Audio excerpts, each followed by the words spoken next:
He was a brilliant criminal, and he used many different names. The man who robbed the bank in Detroit and shot the bank manager was known as Captain Matherin. The man who committed fraud in Melbourne was known as Rossiter. The police believed that Matherin and Rossiter were the same man. The police could not catch Matherin. He was very careful to protect his real identity. Most of the people who worked with him did not even know what he looked like. Only 2 people in the world could identify him. One of them was the bank manager he had killed in Detroit. Matherin shot him in front of his girlfriend. It was the other person who ended Matherin's criminal career. It all happened in a very dull way, if you look at it from one point of view. But the story is very different if you look at it from another point of view. I first heard the story from a young detective that I met in a pub near Westminster. Then a young woman called Miss Van Snoop gave me more information. A young lady was driving down Regent Street one day in a horse-drawn cab. It was about 1:30 in the afternoon, and it was warm and sunny. The cab was travelling slowly because the young lady said she was frightened of horses. Regent Street was full of women doing their shopping and men standing around talking. The young lady looked at the street with interest. There was a little stir as the young lady's cab approached the Café Royal. One cab was stopping outside the restaurant, and there were 2 others behind it. The traffic in the street stopped for a moment.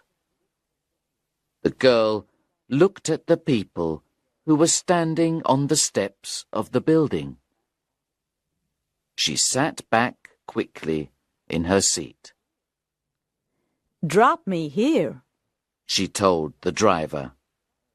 Her accent was American. The driver stopped the cab and the girl got out. She gave the driver a coin. The driver looked at it with interest. He smiled. "Americans are very generous," he said to himself. The girl walked towards the Café Royal. She glanced at the men who were standing on the steps. Several of the men looked at her with interest. They were surprised to see a woman on her own. She entered the restaurant and walked into the dining room. "American, you can be sure of that," one of the men commented. "They go anywhere they want. They're not afraid of anything." There was a tall man walking in front of the girl towards the dining room. He was very well dressed. He stopped for a moment when he entered the dining room. He was looking for a table. The girl stopped behind him. The waiter waved the man to a table. The girl sat down at a table behind him. Excuse me, madam. The waiter said to her, This table is for 4 people. Would you mind... I guess I'll stay where I am. the girl said softly. She gave the waiter a determined look and put some money into his hand. The restaurant was full of people. Many people looked at the girl who was eating alone, but she did not seem to be embarrassed or shy. She did not look at anyone. When she was not looking at her plate, she kept her eyes fixed on the back of the man at the next table. He ordered champagne with his lunch. The girl drank water. Suddenly, she called a waiter.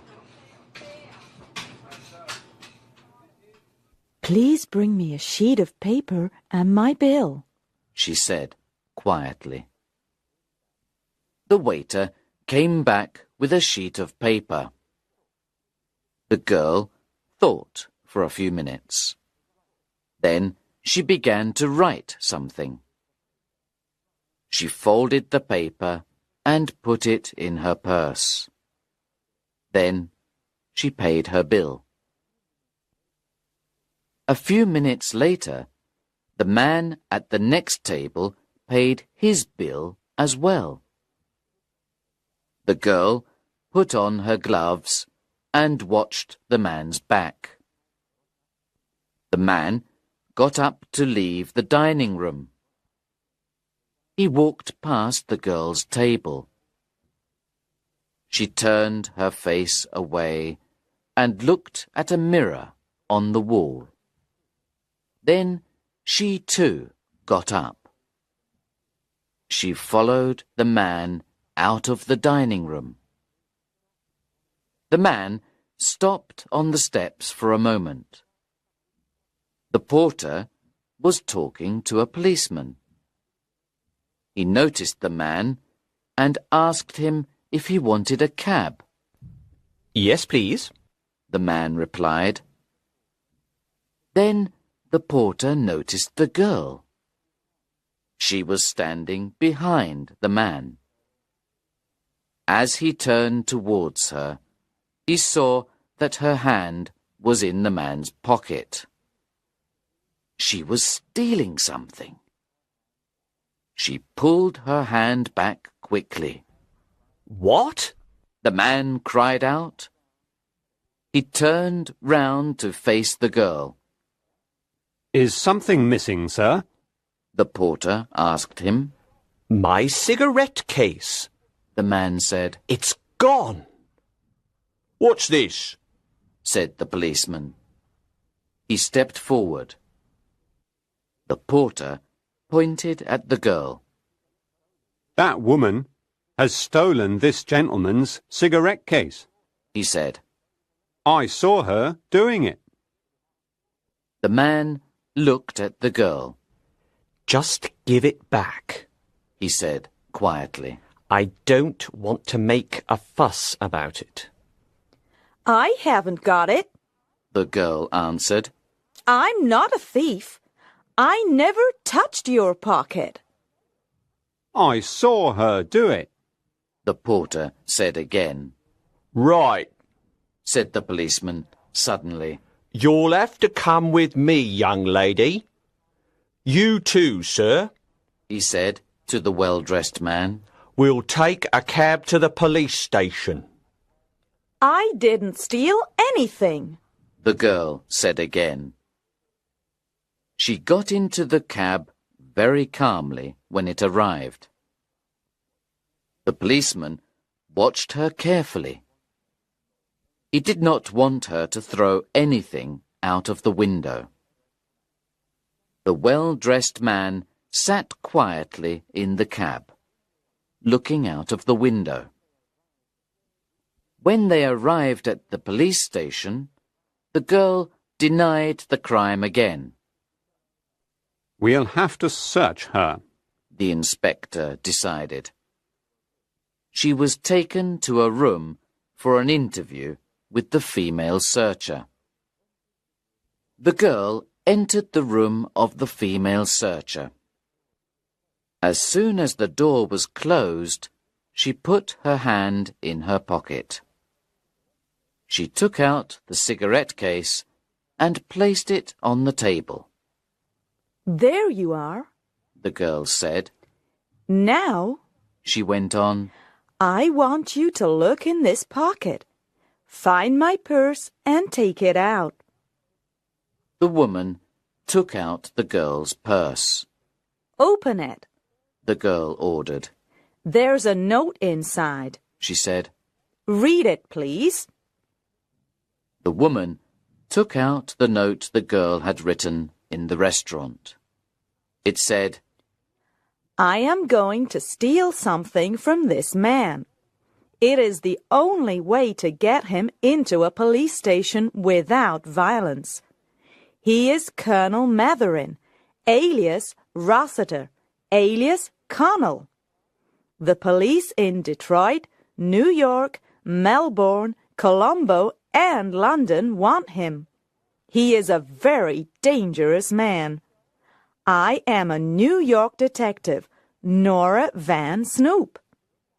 Take that note to your boss. Miss Van Snoop told the woman.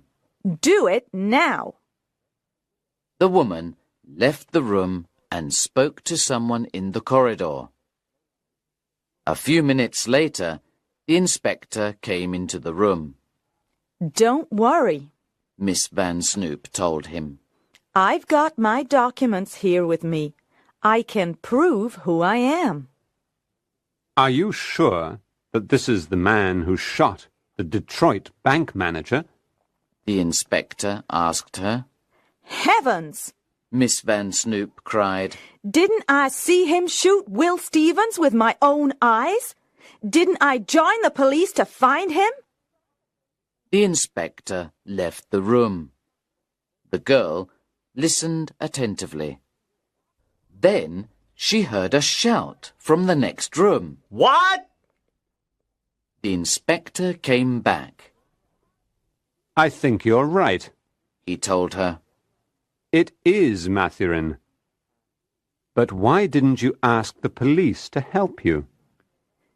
I wanted to arrest him myself. Miss Van Snoop explained. And now I have, she said quietly. Oh, Will. Miss Van Snoop sat down and began to cry.